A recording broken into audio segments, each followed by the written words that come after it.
শুভ সকালবেলা। অশেষ ধন্যবাদ জানাচ্ছি আমাদের আলোকিত মানুষ হিসেবে এখানে উপস্থিত আছেন জনাব নুর ইসলাম ভাই, আমাদের ফ্যাক্টরি ম্যানেজার। নুর ইসলাম ভাই, আপনাকে ধন্যবাদ জ্ঞাপন করছি আমার ব্রাইট নিউজ 99 চ্যানেল এবং জাতীয় পত্রিকা দৈনিক আছে আলোকিত সকাল থেকে আমি সাংবাদিক ফরহাদ ভাই আপনার সঙ্গে আছি। অ্যাজ ওয়েল আমি আপনার কাছে জানতে চাচ্ছি যে ফ্যাক্টরি ম্যানেজার হিসেবে আপনি এখানে কত বছর আছেন এবং আমাদের ব্যবসা প্রতিষ্ঠানটা আজকে কত বছর আছে, সম্মানিত নুর ইসলাম ভাই। আমি প্রথমেই ধন্যবাদ জানাই আপনাকে যে আমাদের আসলে সুখ দুঃখের কথাগুলো আপনি শুনতে আসছেন। আমি দীর্ঘ 8 বছর এখানে অতিবাহিত করছি এবং এই ফ্যাক্টরির শুরুটাও আমার থেকে, আমার হাত দিয়ে আমি শুরু থেকে এখানে অবস্থান করতেছি। আল্লাহ তাআলা রিজিক আমার এখানে রাখছে এখন পর্যন্ত।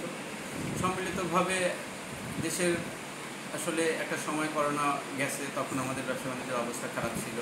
দেন তারপরে যে রাজনৈতিক একটা সমস্যা দেশে দেখা দিয়েছে, এক্ষেত্রে আন্তর্জাতিক আবার বিভিন্ন সমস্যার জন্য এইটা যেহেতু আন্তর্জাতিক বিজনেসের সাথে রিলেটেড একটা প্রতিষ্ঠান, শিল্প প্রতিষ্ঠান, সেক্ষেত্রে আন্তর্জাতিক মন্দার কারণে বিভিন্ন আন্তর্জাতিক যুদ্ধ বিগ্রহ এবং অর্থনৈতিক মন্দার কারণে ব্যবসা বাণিজ্যটা খুব চ্যালেঞ্জের মুখী হয়ে গেছে আমরা।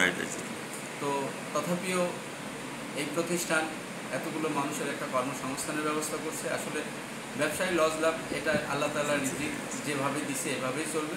কিন্তু আমরা এখান থেকে কিছু দরিদ্র নিরহ অনেক শ্রমিক, আমার এখান থেকে 500 জন পরিবার প্রতিদিন ফ্যাসিলিটেড হচ্ছে, তাদের পরিবার পরিজন নিয়ে একটু ভালো দিন যাপন করতেছে। এটা আল্লাহ তাআলার কাছে আমাদের বিশেষ রহমত, বিশেষ পাওয়া। নুর ইসলাম ভাই, আমি আপনার কাছে জানতে চাচ্ছি পাটকে কেন সোনালী আঁশ বলা হয়? পাটকে সোনালী আঁশ বলা হয় একটা সময় যখন পাট আদৌ সোনালী আঁশই ছিল। পাটই একমাত্র পণ্য যেটা সমস্ত পৃথিবীতে সমাদিত করছে, বাংলাদেশকে চিহ্নিত করছে সর্বপ্রথম পর্যায়ে, যেখান থেকে একমাত্র সেই সময়ে পাটকে সোনালী আঁশ বলার কারণই হচ্ছে আমাদের যে বৈদেশিক মুদ্রাটা, আমরা যে বৈদেশিক আর্ন করি, ডলার আর্ন করতাম, তখন একমাত্র পণ্যই ছিল বাংলাদেশের পাট। এখনো সেটা অর্থগতভাবে সোনালী আঁশ হিসেবেই আছে, কিন্তু আমাদের সরকারি বিভিন্ন আসলে অসুবিধার কারণে আমরা এই প্রতিষ্ঠানকে ভাইবেল করে দেশের যে সকল জায়গায় বাজার ব্যবস্থা ভালো সেই জায়গাতে আমরা হাইলাইট করতে পারছি। এই একটা কারণ। আর দ্বিতীয়ত কারণ হচ্ছে এই যে পাট শিল্প, এই শিল্পটাকে আস্তে আস্তে আস্তে আস্তে ডাইভার্ট করে অন্য মানুষের হাতে তুলে দেওয়া হয়েছে। আমরা দেখেন গার্মেন্টস ফ্যাক্টরি, তুলা বাহির থেকে আমদানি করতে হয়, সেই তুলা আবার আমরা সুতা ইয়ান করি, সেটা আবার বাইরে পাঠাতে হয়, সেখানে ক্লথ হয়, সেই ক্লথ নিয়ে এসে আমরা শুধু সেলাই মেশিনারিজ কাজ করি, মানে এক কথা অপারেটিং কাজ করি, সেইখান থেকে আমরা আর্ন করি। অথচ পাট আমার নিজস্ব সম্পদ, এইখান থেকে আমরা ফ্যাক্টরিগুলো চালায় পণ্য তৈরি করব। পণ্যগুলো যদি সরাসরি বিদেশে বিক্রি করার মতো বাজার ব্যবস্থা তৈরি করতে পারতো সরকারিভাবে, তাইলে এই দেশ আরো অনেক আগেই ভালো কিছু করতে পারত। নুর ইসলাম ভাই, আমি আপনার কাছে জানতে চাচ্ছি এই পর্যন্ত আপনি টিভি চ্যানেলে কখনো সাক্ষাৎকার দিয়েছেন কিনা? অ্যাকচুয়ালি আমার এরকম সৌভাগ্য হয়নি, এই প্রথম আপনার সঙ্গে আমার সাক্ষাৎ। আপনি যে এই টিভি চ্যানেলে 9-এ সাক্ষাৎকার দিচ্ছেন, আপনার কাছে কেমন লাগছে নুর ইসলাম ভাই?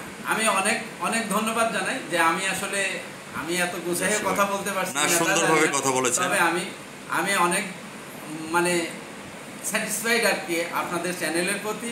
দেন আমি আরও গর্ব করি যে পাবনাতে শফিক গ্রুপ নামে একটা প্রতিষ্ঠান হয়েছে, যেখানে প্রায় 4000 মানুষের কর্মসংস্থান করছে। এই প্রতিষ্ঠানটি পাবনাতে অনেক ধনাঢ্য ব্যক্তি আছে, কিন্তু তারা মানুষের কষ্টের কথা মনে করে নেই, তারা কোনো শিল্প কারখানায় আসে নাই, যার কারণে এই দেশের মানুষগুলো যেমন স্কয়ার এবং শফিক গ্রুপ, এরা মানুষের দুঃখের কথা চিন্তা করে এখানে শিল্প প্রতিষ্ঠানগুলো স্থাপন করছে। সেই ক্ষেত্রে আমরা পাবনাবাসী তাই শফিক গ্রুপের জন্য ধন্যবাদ। নুর ইসলাম ভাই, আপনার সম্পর্কে যদি বলতে হয় তাহলে আমি বলবো Bangladesh is an agricultural country. Jute is our main cash cow. It plays an important role in the economy of our country. We are immense foreign currency by exporting into. পাটে হচ্ছে আমাদের স্বর্ণকার অর্থ। আমরা বৈদেশিক মুদ্রা অর্জন করে আমরা সোনালী আঁশ পেয়েছি। আজকে যে সোনালী আঁশের কথাগুলি তুলে ধরেছেন, আপনাকে আমি নুরুল ইসলাম ভাই অশেষ ধন্যবাদ জ্ঞাপন করছি আমার চ্যানেল 99 এবং জাতীয় পত্রিকা দৈনিক আছে আলোকিত সকাল থেকে আমি সাংবাদিক ফরহাদ ভাই। আপনাদের সুখের দিনও ছিলাম, দুঃখের দিনও ছিলাম, সবসময় যাতে আপনাদের পাশে থাকতে পারি সেই প্রত্যাশা নিয়ে আজ রাত 9টা 15 আমাদের চ্যানেল 9 থেকে আপনার সাক্ষাৎকারটুকু দেখে নেবেন। ভালো থাকেন, সুস্থ থাকেন। ধন্যবাদ।